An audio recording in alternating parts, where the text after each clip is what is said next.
not for persons under the age of 18 years.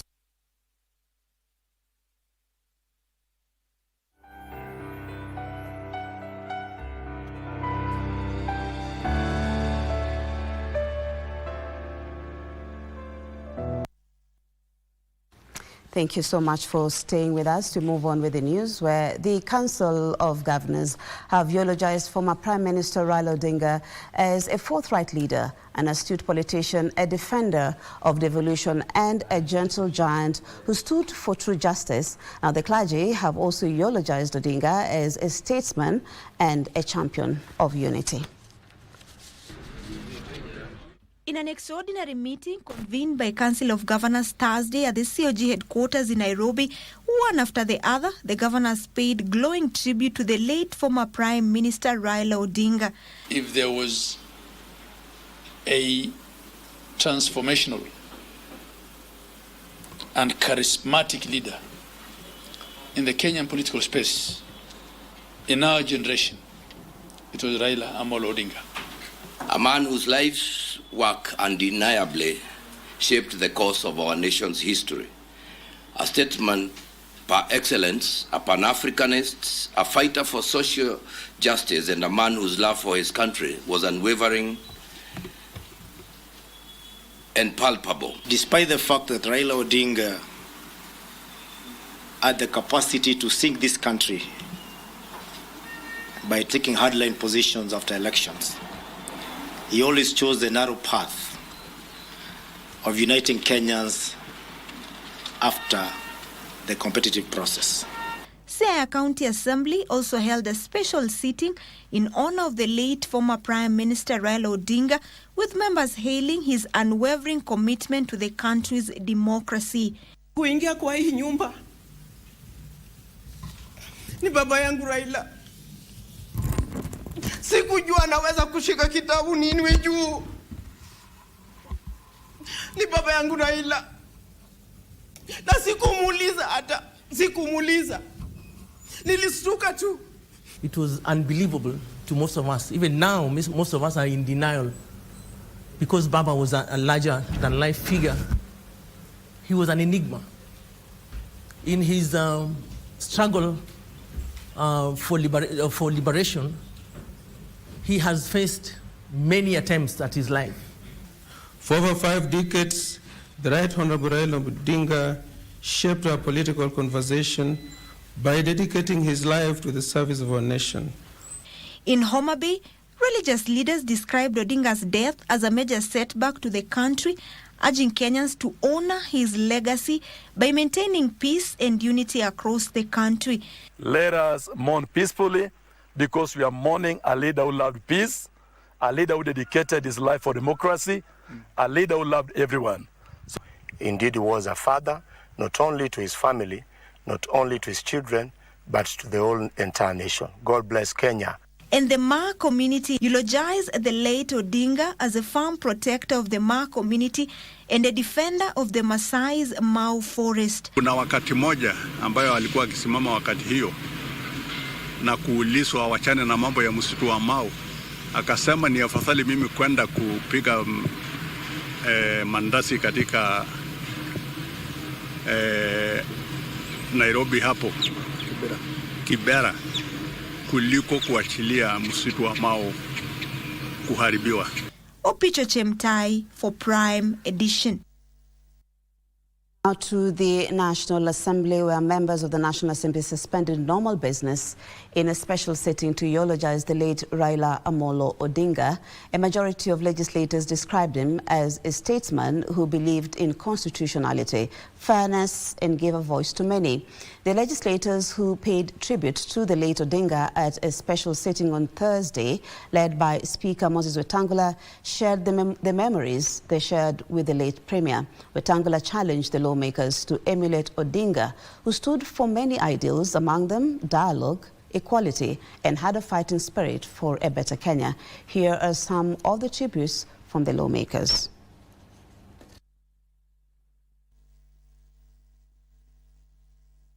May the good Lord rest his soul in peace.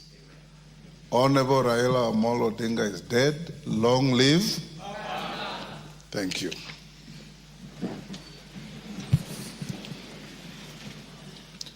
Was a man who interacted with everybody. You are truly here, and those of you who love football always sat together with the Honorable Raila watching Arsenal, which was our team, and a team that he loved so much. When Arsenal was playing, Honorable Raila would not talk to anybody until the match is over. He will pay military attention to the game, and he would count all the players up to the subs. Arsenal was in his blood like it is in mine. Yours truly here, Honorable Speaker. Raila Odinga picked me from my university lecture room. I knew nothing about politics. I didn't even aspire to be a politician. But when I met him and he encouraged me, and I feared running for a political post, but he encouraged me. Today, I am the leader that my people can depend on because Raila Amolo Odinga made me who I am today. I came into this position as an independent member of parliament, but deep down my heart, I was wholly ODM. I give all the honor to Honorable Raila Amolo Odinga, because when I questioned Baba, Baba, why did you not give me the ticket? Baba told me, I wanted you to fight. I have seen you are a fighter. Now I know you deserve more. Unfortunately, I have not fought enough. When I became elected as a member of parliament, Honorable Speaker, and I managed to construct my private office in my constituency, I was looking for someone to commission it. Honorable Speaker, the Right Honorable Raila Amolo Odinga did agree and honored me to commission it. He did come with Mama Ida. That day, I got to learn a lot about the man Raila Amolo Odinga.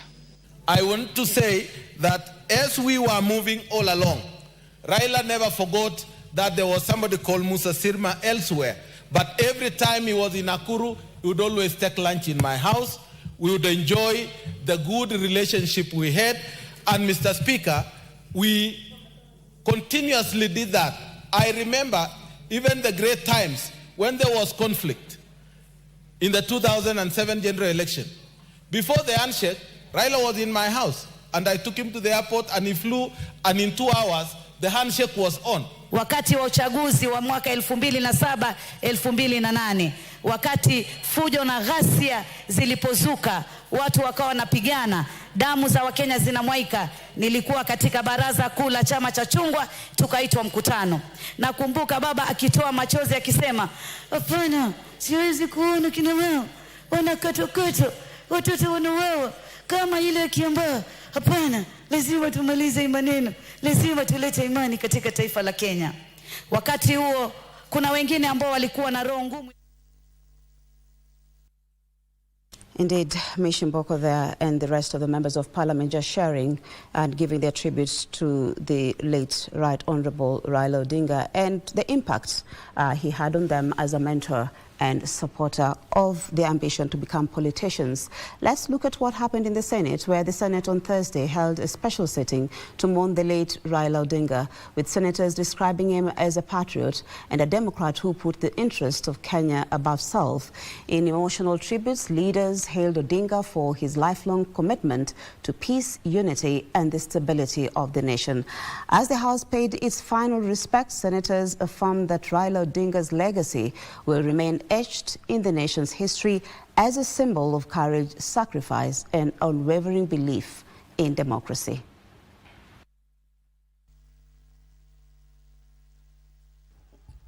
Honorable Senator, on behalf of the Senate, we pay tribute to his great departed Kenyan hero, and indeed the enigma of Kenyan politics, and convey our deepest condolences to Mama Ida Odinga, our colleague Dr. Oburu Odinga, the Senator for Siaya County, the larger Odinga family, friends, and people of Kenya.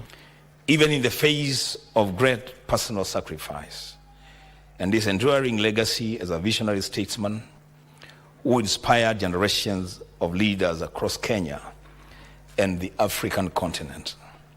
Now, therefore, the Senate of the Republic of Kenya expresses its profound sorrow and conveys its heartfelt condolences to the family, friends, and the people of Kenya. To take this opportunity to give my sincere condolence to Mama Aida, her children Rosemary, Raila Jr. and Winnie, and the grandchildren, and the entire Raila Amolo's family, and not forgetting our own Senator,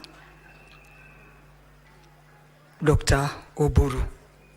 What the Right Honorable Prime Minister did then really explained the kind of a person that he was.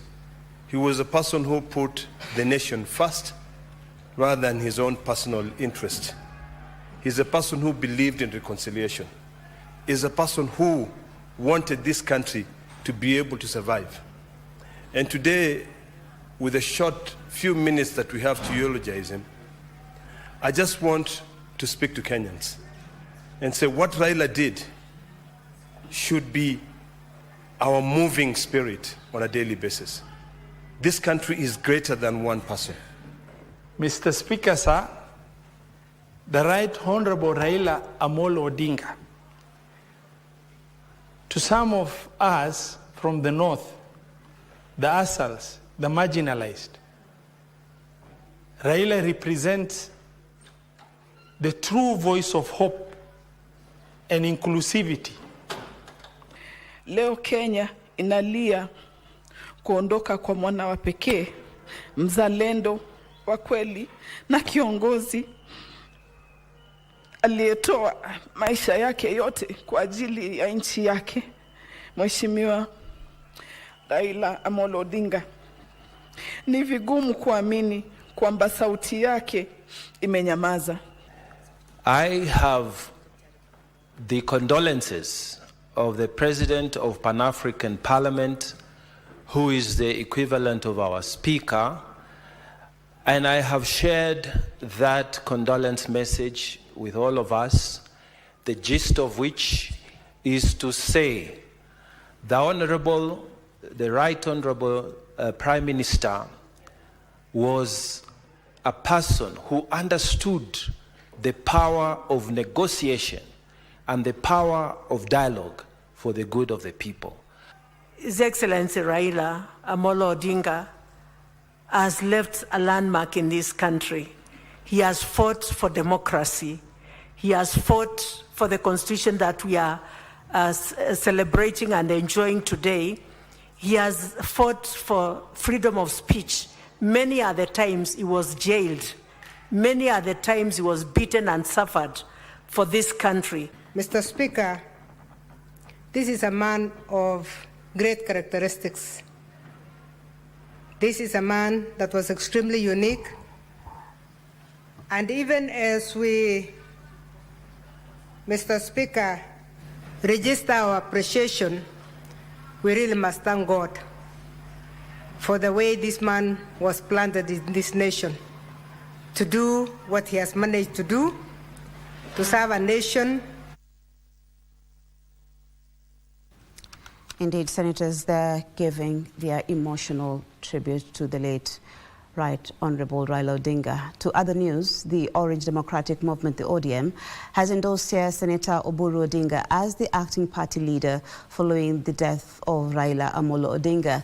In a statement read by Deputy Party Leader and Mombasa Governor Abdul Somad Sharif Nasser after an emergency NEC meeting in Nairobi, the council said Oburu will temporarily steer the party until ODM's top organs convene to elect a substantive leader. Our reporter Abdiaziz Hashem has the details. The morning meeting by the Orange Democratic Movement ODM National Executive Committee NEC designated Senator of Siaya County Dr. Oburu Odinga as the acting party leader. With this regard, the NEC has designated the Senator of Siaya County, Honorable Dr. Oburu Odinga, to be the acting party leader until the time that the top party organs will meet and elect a substantive party leader to fit in the big shoes that have been left by our leader. The meeting unanimously endorsed Odinga, with the appointment taking effect immediately. The National Executive Committee said the appointment of Oburu is expected to ensure continuity in leadership.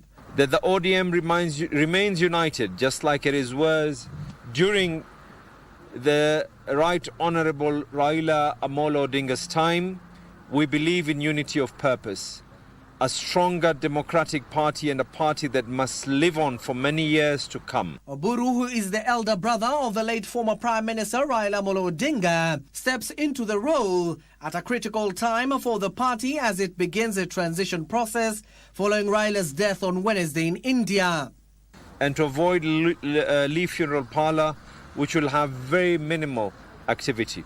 Raila, who will be accorded a state funeral, will be laid to rest on Sunday at his home in Bondo, Siaya County, in line with his personal wish to be buried within 72 hours of his death. On the program of events leading to the final day on Sunday, 19th October 2025. This is the second time there is a formal leadership change in the ODM, with the last being in early 2024, when Odinga briefly delegated internal party functions to Kisumu Governor Professor Anyang' Nyong'o while pursuing his African Union Commission AUC chairmanship bid. Abdiaziz Oshim for Prime Edition.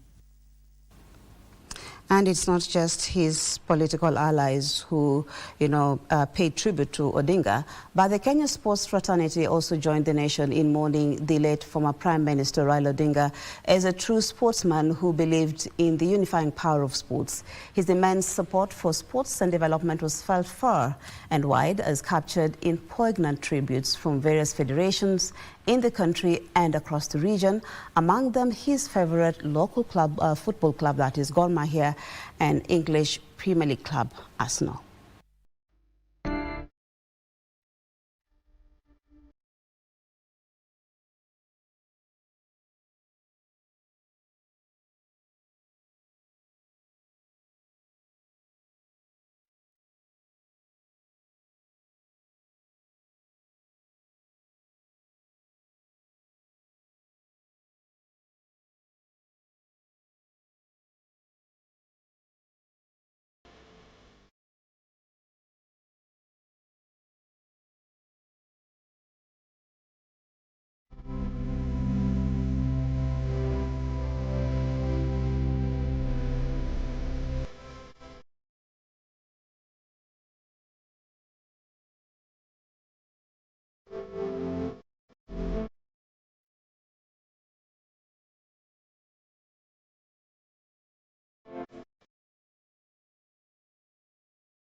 Indeed, Raila Amolo Odinga will be remembered not only as a political reformist, but also a passionate sports lover who believed in uplifting athletes and nurturing local talent. The late former Prime Minister had an enduring passion for football, a sport he loved and supported wholeheartedly.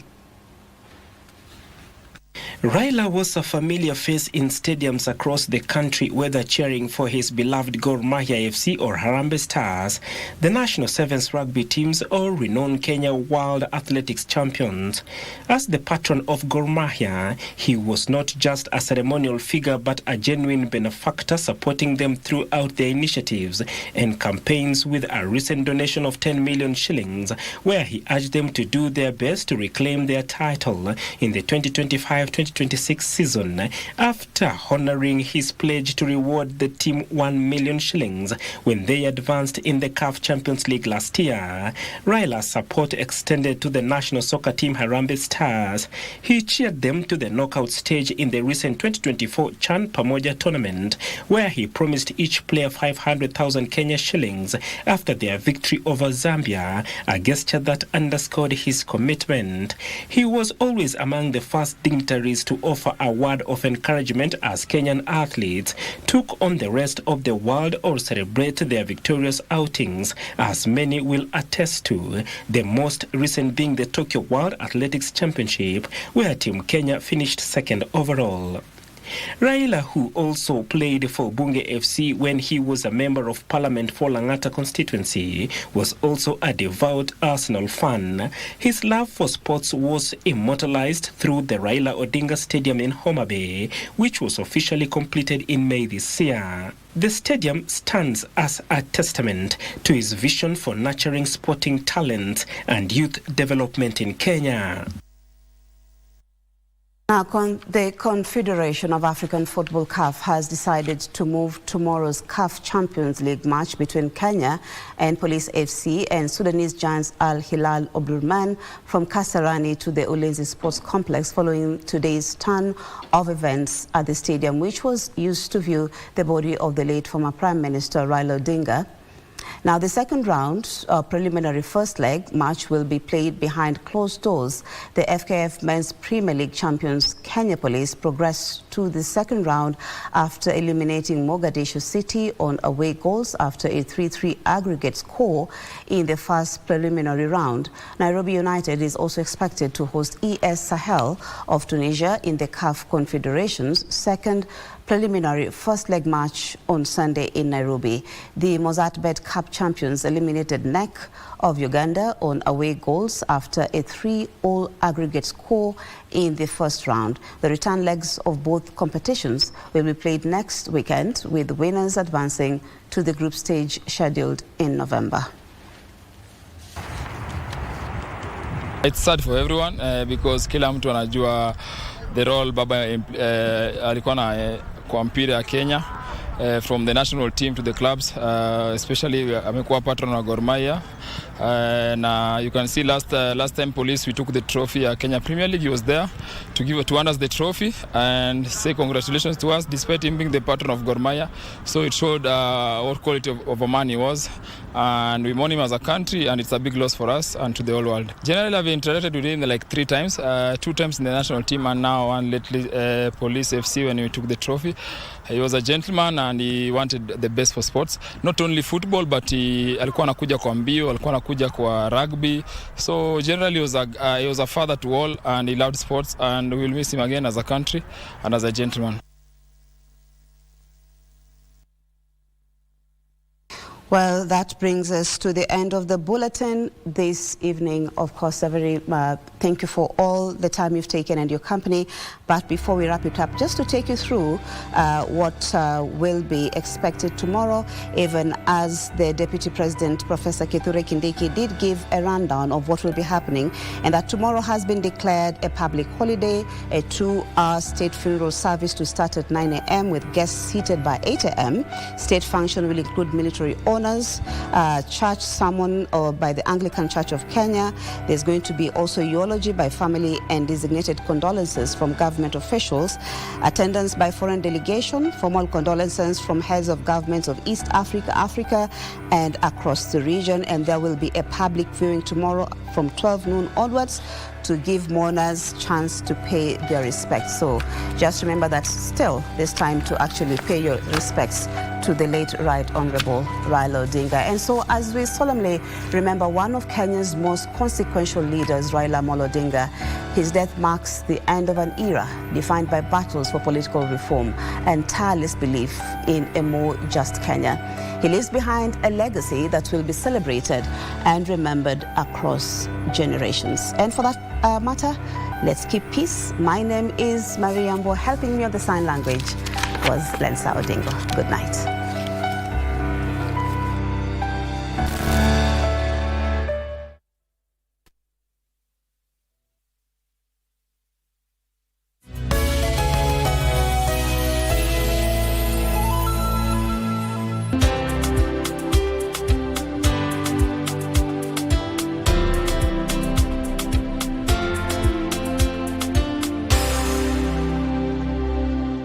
Tushinde.com. Cheza safe, cheza smart. Gambling is addictive, not for persons under the age of 18 years. Mdosi amelala, sukuma moja. Wewe pia ndio muoga. Ndio maana Master Demi ilikupita. Demi haikunipita bwana. Mimi najaza entry ticket zangu. Wewe hata unajua namba ya kusenda. Sini star 419 hash. Option. Ni Probox. Bwana finya hiyo kitu. Mfinye. Finya hiyo kitu. Mfinye. Finya hiyo kitu. Mfinye. Finya bwana.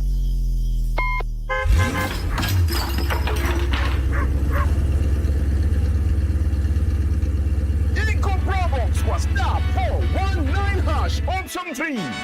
Fresh design ndani ya light commercial vehicle. Cargo space ni kubwa na kama haitoshi iko foldable back seat for more space. Kamera ni mbili mbele na kamera ni mbili nyuma. Injini yako ni 1500cc. Nguvu na picking guaranteed. Hii itakuserve whether ni familia, biashara, camping, ita come through. Fungua kit. Fungua kit. Fungua kit. Fungua kit. Wewe, saini saa ngapi unafungua hiyo gate? Ni watchman alikuwa anatoka na gari yake. Watchman? Ametoa gari wapi? Ya wasi amesinda kwa star 419 hash. Iko Probox kwa star 419 hash option 3. Cheza safe, cheza smart. Gambling is addictive, not for persons under the age of 18 years. Chapa unakuwa humiliated mbele ya watu, lakini unapata uwezi shtaki, sababu ukishtaki utafungiwa barabara ya kwenda bunge. Kondo ya mwisho na nini? Na kufi. Na katika ulimwengu ya kiroho, unajua litwangwa hiyo kofi ni Mikaeli. Sasa mimi nauliza wewe. Bila nabii ungekuwa wapi? Mimi angekuwa Bachonga. Unajua utapata shida. Wewe ndio malaika ama sijakuelewa bado? No. I'm his prophet. Huyu yeye ni nani anawababaisha hivyo? Nabii na anakusomeanga maisha yako vile iko. Na wewe unaamini? Makwa. Ni kweli sasa. Ulikuwa umejua list ya millionaires ulikuwa umeingia. Le hamba ya papa. One of the millionaires. Billionaire? Si ndio? Akinirutisha tu kwa hiyo namba. Tafadhali nirutishe.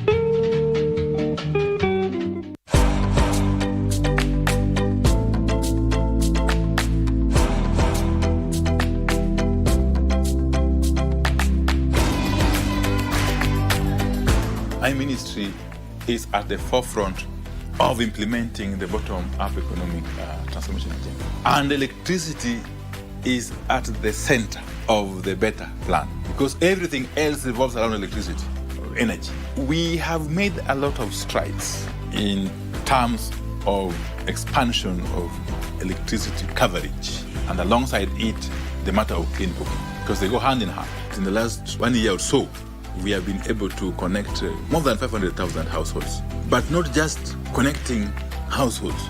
We have ensured that the connection or the expansion of electricity coverage is done across the country. Those areas which are within the national grid, we have been able to do the last mile connectivity.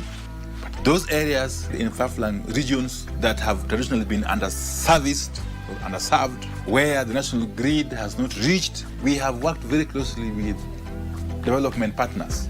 We have also been able to work closely with county governments.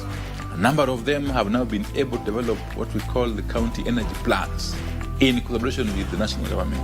Therefore, that enables us to integrate the matters of energy planning. We have made it clear that electricity is no longer luxury, but a right of every Kenyan. Kawi, ustawi, ushujaa. Happy Mashujaa Day.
Hello good people. Sema leo tumerudi Mwihoko. Nakumbuka Mso, Mudhoni na Magdalene. Na Magdalene alikuwa amekuwa na watoto wawili, kuwa na challenge na tukamwambia tutarudi Na that we promise tumefanya? Mmefanya. Chini watu wa true? Kabisa. In this what we are doing at Save a Life. Tunazidi kubadilisha maisha Kenya nzima.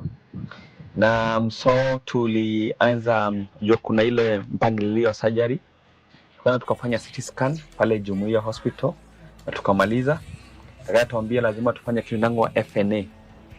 Tukafanya FNA na ndio tunafanya follow up na results. Zikitoka tunafanya surgery. So naomba hata leo tukiconfirm zimerudi hatumwachi hapa. Tunaenda mpaka pale Jumuiya admitiwe. And this is what we are doing. Tunazidi kubadilisha maisha Kenya nzima. And thank you for making this happen. We say we don't give because we have a lot. We sacrifice. Tunarudi, tunaenda na tunarudi, tumeke tumerudi. Sio. Anyway, tuambie jina lako na waambie wale wamesafari wametoa shilingi yao 10, shilingi 2, uwashukuru na waambie Mungu awabariki. Mimi naitwa Magdalene Njeri ama Mama Kevin. Mimi nashukuru Mungu juu daktari amerudi na mwenye tu ametoa kitu yake shilingi 10, shilingi 5. Mungu ambariki na mzidishie baraka. Thank you. That's what we do at Save a Life. God bless you. Tuzidi kubadilisha maisha pamoja. Na pia ukituta tena tutarudi. Si ndio? Na bado unaendelea kukuletea rafiki. Kuna ule Reverend Mina nilimleta, amekuwa rafiki mzuri. Kabisa ni rafiki yangu mzuri sana. Mungu kutembea naye vizuri. Kabisa. Na tutakuombea pia. Na mtu angetaka pia kumsupport na kumbuka wale wengine tulileta hapa. Tafadhali takia namba yake, unaweza mtembelea hapa Mwihoko, unaweza kumsaidia. But kama Save tazidi pia kutembea na yeye kumsupport, and thank you for your support. As we normally say, a service to humanity is service to God.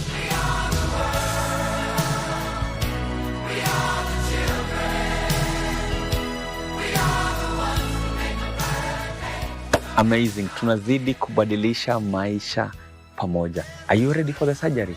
Yeah. Tulifanya CT scan. Tukafanya FNA. The next thing ni kuingia theater. Uko ready? Watoto wako ready?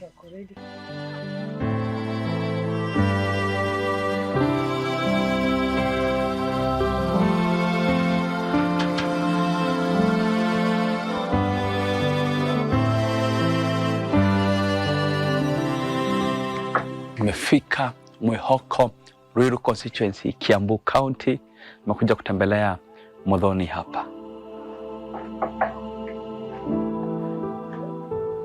Habari yako? Mary Muthoni au Margaret Muthoni? Margaret Muthoni. Karibu sana. Hapo ni nyumbani? Sawa, tuingie. Shida ukuja, shida upata mtu, ugonjwa upata mtu, unaamka ukiwa mzima, unajipata wewe sio mtu, uwezi toka kitanda. Si kujitakia kwa hii hali. Nimejipata tu, ikanidhoofisha, ikanimaliza, nikashindwa bana na kulisha watoto wangu. Watoto wangu hata masomo nimeshindwa kuwapatia.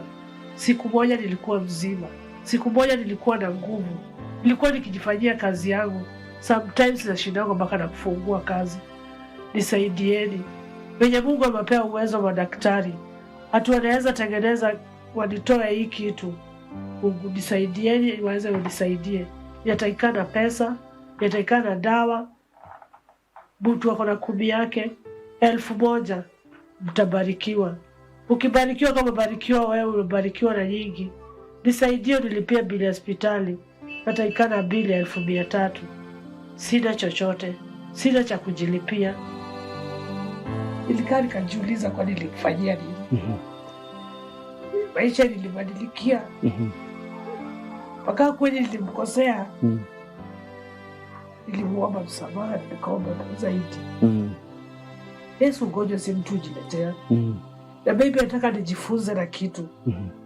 Ninamwamini sana, si ndio mwisho wangu. Nijifunze na watu wengine wajifunze. Si lazima akuje ndio tuone kenye amefanya. Kweli. Atapitia kwa watu kama nyinyi.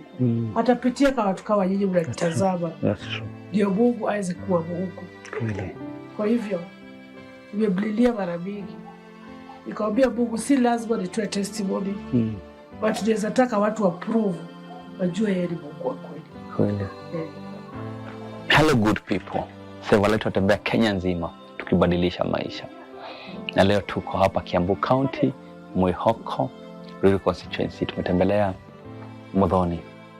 Mourning timu ilianza anaambia anajulikana kama Mso. Na Mso anaambia anafanya kazi ya shukisha. Shukisha maana nini? Mapokoro. Anatuambia mapokoro na shukisha ni kazi gani hiyo. So tumekuja hapa ili tumsaidie. Aligonjeka. Leo mtoto wake wa form 3 ako nyumbani, ameenda kazi kutafuta kibarua. Watu wawili wajaenda shule because jana hawakukula. Leo wamekosa kitu ya kukula na wako na kitu ya kubeba. So wako nyumbani. This is what she's going through. Leo ameshinda hapa because ameniambia huku kumejaa zile mnaziitaje na Kiswahili? Kunguni. Kunguni. Aniuliza kunguni nasikia gani sign ya poverty? Ndio inanifuata because kunguni imejaa hapa kwangu. Imetukula sana watoto wangu. Leo ameshinda hapa kiosha. Na ameniambia hakuwa mpaka na pesa ya kununua dawa ya 300. Ametumia maji moto. So tuko hapa tumsikize tuone ataweza msaidia. Nataka uanze na jina lako. Alafu tuambie zile challenges, shida unapitia hapa nyumbani. Kwa majina naitwa Margaret Mourning. Nimekuwa na hii ugonjwa. For sometimes nakuwa siongei, nakuwa na pain. But unajua watu wetu kutoa si ndio kurudisha. Nimetoa kila kitu nimekuwa nayo, natoa na sirudishi.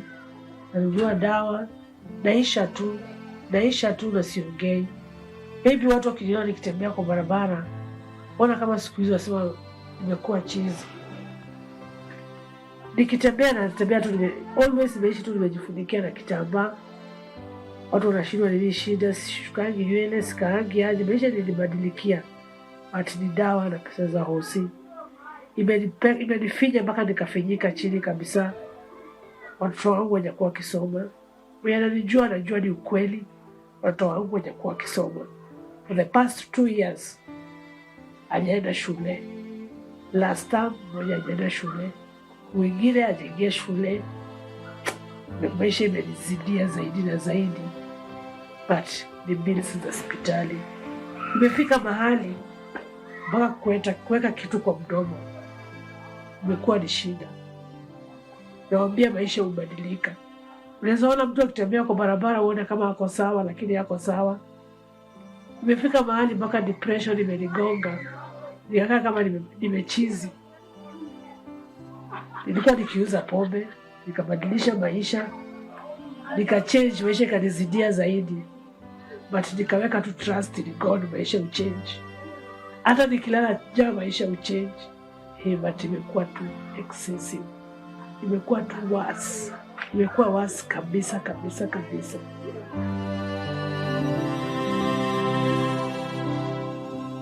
Painful tears for a mother seeking help so that she can live a normal life and look after her children. Ningeomba wa Kenya nisaidie. Mwenye tu ako hapo. Mnajua kuna kupanda na kushuka. Na maisha ni kama paragraph ya maisha. Kujaza paragraph hiyo ni Mungu tu ndiye akona answer ya maisha. Hakuna mtu anaweza jaza maisha paragraph yake ya maisha. Mungu ndiye akona ending yake. Nisaidieni tu. Hata mimi ngangane kujaza hii paragraph ya maisha. Nile watu wangu nafikisha pale ndio nafikisha. Hapo pengine niachie Mwenyezi Mungu. Sina chochote. Sina hata nini hala nini. Sina hata kwenye napewa watu wangu chakula. Kazi yangu iko chini. Nikipata pesa mingi sana ni fosu. Ndio kukula, ndio kukunywa, ndio kuchota maji mwili wako lazima. Maji ni pesa. Stima ni pesa. Kila kitu ni pesa. Naomba mnisaidie. Nitashukuru ndio kwa 100 yake. 10 yake. 1000 yake. Yenye mabarikiwa na Mwenyezi Mungu. Unisaidie. Nitaishi nikiweka testimony katika maisha yangu. Wakenya nisaidieni. Na nasema kuna wale watu wanasema ni kama umechizi. Hata wanasema nini? Okay. Watu wamekuwa wakiongea mambo mingi sana sababu watu wengi wana believe kazi ya pombe inakuanga na pesa.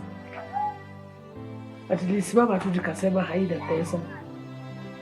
Watu wamejenga magorofa lakini si ati wanauzanga.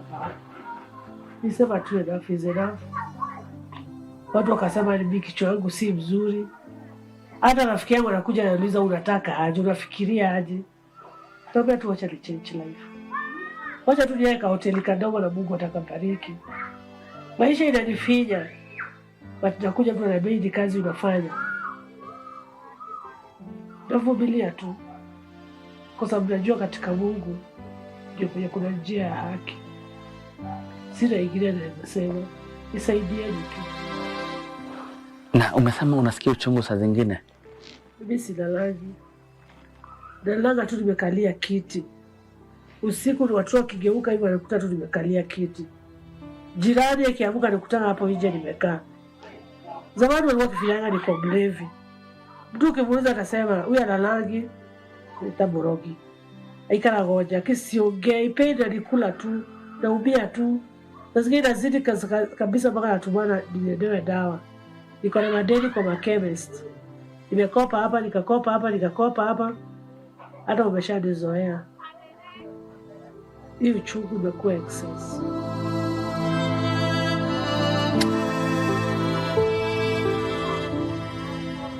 Mtazamaji wangu wa siku ya leo, na kusalimu katika jina la Yesu. Haujambo? Kwa majina yangu naitwa Bishop Henry Karanja. Nimeokoka, Yesu ni Bwana. Naja kwako nimenyenyekea sana. Ni kwa sababu wewe ni wa maana sana mbele za Mungu. Nikikuletea tatizo ambalo nilikuwa nimekuletea wakati mwingine, ya Margaret Muthoni kutoka Mwihoko. Margaret Muthoni zamani alikuwa anauza pombe. Akarudi akaweka kabiashara kadogo kakuuza vipande sehemu za kuku. Anachemsha kando ya barabara na anawauzia wateja wake. Lakini ikawadia wakati Margaret akaanza kufura, kama vile unamuona katika hiyo picha hapa katika chini ya sikio lake. Na hiyo uvimbe ikaendelea kukua mpaka ikakuwa kubwa, kiasi ya kwamba ikawa na uchungu sana. Ikaanza kunyonya nguvu zake za kimwili ambazo alikuwa anafanya kibarua cha kuuza sehemu za kuku na vibarua. Akawa sasa haendi kazi, ni lazima atafute dawa ya uchungu, na pesa hakuna, na ana watoto, ana nyumba analipa. Ikawa sasa amepata matatizo na shida nyingi sana, kiasi ya kwamba tukasikia watoto wake wanalala njaa, na watoto wameanza kuzunguka huko mitaani wakiangalia kitu wanaweza kukula katika matakataka huko. Na kwa hivyo ningekuomba mtazamaji wangu wa siku ya leo, ili huyu mama apitie udaktari, maana daktari wamemwangalia, wameona wanaweza kumfanya surgery apate kurudiwa na nguvu zake, ajifanyie kazi zake kama kawaida. Na kwa hivyo ningekuomba dada yangu, ndugu yangu, tuweze kusimama na Margaret Muthoni, na paybill yake iko mahala hapo, picha zake unaona vile ziko mahala hapo. Kama haijazidi jambo hilo, ningekuomba tafadhali tuweze kusimama na Margaret Muthoni kwa paybill hiyo iko hapo chini. Umeona 100, 200, 300, 1000, 2000, na Mungu atakubariki. Umeniambia kuna watoto wajaenda asubuhi shule, hawa wadogo? Hakuna mtu mwenye ameingia shule. Mbona wajaenda? Hawa wadogo niliona wasitapata kitu watabeba lunch. Msichana na yeye niko na balance.